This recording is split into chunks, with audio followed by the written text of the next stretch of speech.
4월 초순 트럼프 대통령은 한국을 콕 집어 최악이라고 표현했습니다. Worst of all are the non-monetary restrictions imposed by South Korea, Japan, and very many other nations as a result of these colossal trade barriers. 네, 그리고는 유럽연합이나 일본보다 높은 상호 관세 25%를 부과하겠다고 선언합니다. 정치적 혼란을 겪던 우리나라에 거대한 외부 충격이 가해진 겁니다. 그 이틀 뒤 대통령은 파면됐고 사실상 결정권 없는 전 정부 경제사령탑의 협상은 큰 성과가 없었습니다.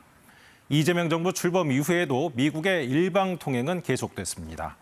8월 1일부터 관세 25%를 물리겠다는 서한으로 위기감은 더 높아졌습니다. 사실 우리가 제대로 대응한 시간은 채 한 달도 되지 않습니다. 막판 총력전으로 시한 하루 전 마지막 고비를 넘어섰습니다. 긴박했던 협상 막전 막후 김채린 기자가 전합니다. 미 상무부 건물로 들어가는 협상단 손에 들려진 흰 천으로 감싼 물건. 특별 제작한 가로 세로 1m 길이의 설명판입니다. 마스가 조선협력 프로젝트 등으로 한미 양국이 누릴 이점을 정리한 겁니다. 첫 회의에서 꺼낸 이 설명판, 러트닉 상무장관이 높이 평가했습니다. 다음 날 장소를 러트닉 장관의 뉴욕 사저로 옮겨 한미가 아이디어를 보탰습니다. 이후 출장지인 스코틀랜드까지 쫓아가 두 차례 더 만나고 결국 협상을 크게 진척시킬 때까지 이 설명판은 결정적 역할을 했습니다.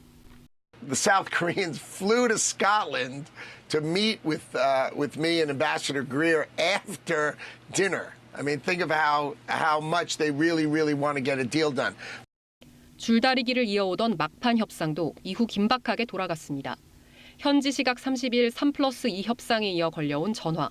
협상단은 백악관으로 향했고 트럼프와 담판 2시간여 뒤 타결 소식이 전해졌습니다. 미국 측의 거센 농축산물 개방 요구를 막아낸 히든카드는 사진이었습니다. 2008년 미국산 소고기 수입 재개 반대를 외치며 모여든 인파, 성난 시위대와 촛불을 든 어린아이까지.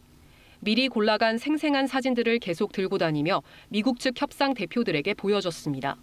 사안의 민감성을 감정적으로 호소하는 설득 전략이었습니다. 대형 설명판과 사진, 협상 타결 뒤에 숨은 결정적 장면입니다. KBS 뉴스 김채린입니다.